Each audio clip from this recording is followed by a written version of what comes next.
Welcome back. The World Health Organization has warned that the world is backsliding in the fight against measles. The health body says the biggest outbreaks of the highly contagious disease are raging in the Democratic Republic of Congo, Madagascar and Ukraine. Europe has also lost ground with 4 countries stripped of their measles-free status in 2018. That's Albania, Czech Republic, Greece and Britain. Nearly 365,000 cases have been reported globally this year, the highest figure since 2006, according to the UN Health Agency.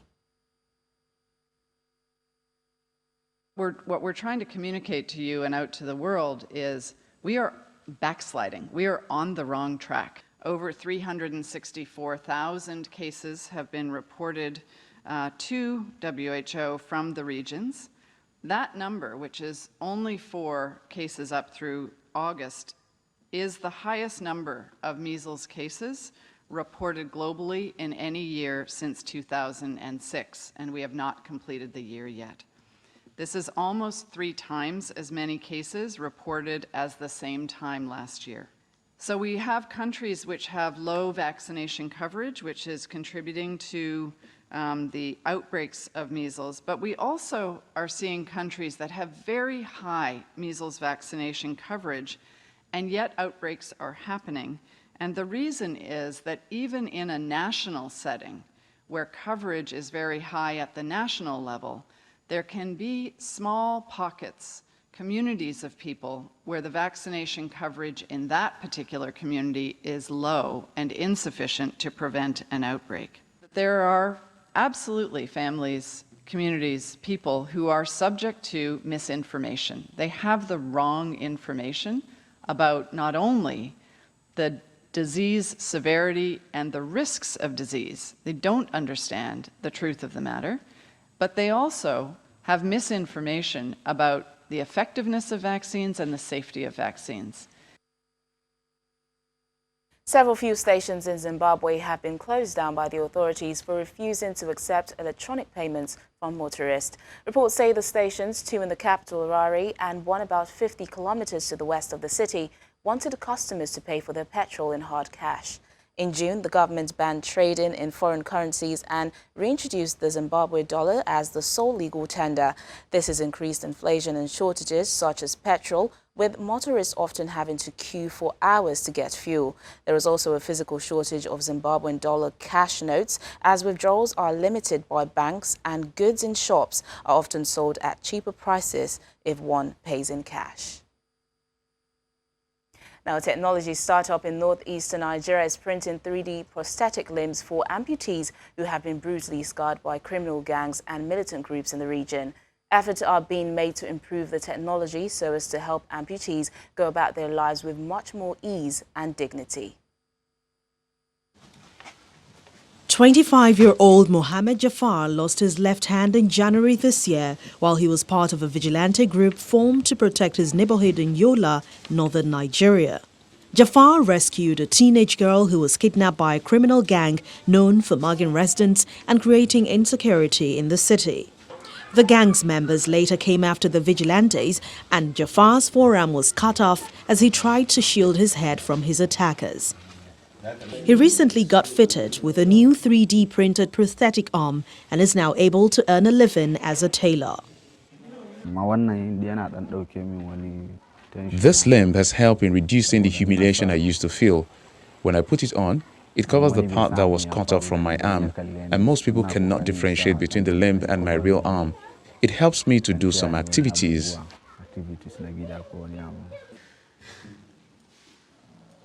Like Jafar, many other amputees who live in northeast Nigeria now have access to prosthetics thanks to a team of developers at Yola Northeast Humanitarian and Innovation Hub. The hub was set up in 2018 by the Nigerian government to encourage tech enthusiasts to find innovative ways to solve some of the region's social problems. Northeastern Nigeria has been the scene of conflict and insecurity for over a decade as militant group Boko Haram continues to wage an insurgency campaign against the government. The lab itself hasn't really been operational for more than 2 months, and we're already impacting close to 6 kids with limbs, including I think a police officer also who lost his limb in the line of duty We've also provided a 3D limb for him. So it's much cheaper, much cheaper. Also, clashes between farmers and nomadic herders over dwindling arable land have seen thousands of people killed and tens of thousands more displaced. Many victims have lost their limbs as a result of the violence. Most cannot afford prosthetics. 3D printing reduces the cost of production compared to conventionally manufactured prosthetics and is also set to offer advanced functionality. The 3D printed prosthetics offered in Yola will cost about 362,000 naira, but the team has given out over 6 prosthetics for free in the region. They have a list of over 100 amputees across the northeast waiting to be fitted. Staying in Nigeria, let's meet Basil Okpara Jr., who loves playing video games, but he loves making them even more. At the age of 9, the young boy has created dozens of games and has launched his own gaming app using a free coding application called Scratch 2. Like many 9-year-olds, Basil Okpara likes to play video games.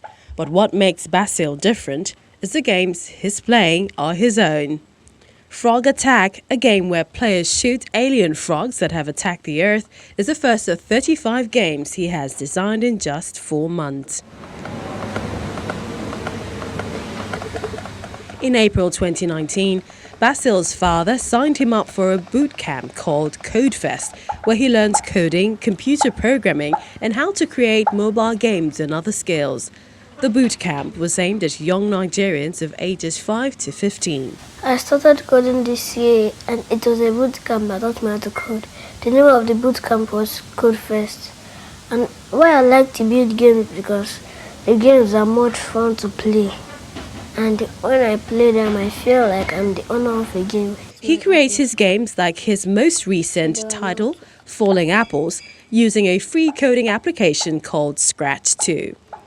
And when he's not building or playing his own games, he's teaching other kid coders in Lagos how to program. I tell other children to do more and also be like me, and also to try more on their own. What they didn't teach them, they should explore more on Scratch. Many parents try to get their children to play less video games, but Basil's parents have always encouraged his passion, buying him computers and sending him to the coding camp.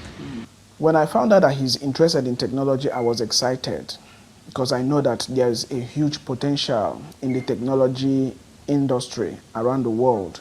You know, being able to write codes, being able to build things, being able to program robots, to program something to behave the way you want it to behave is very exciting.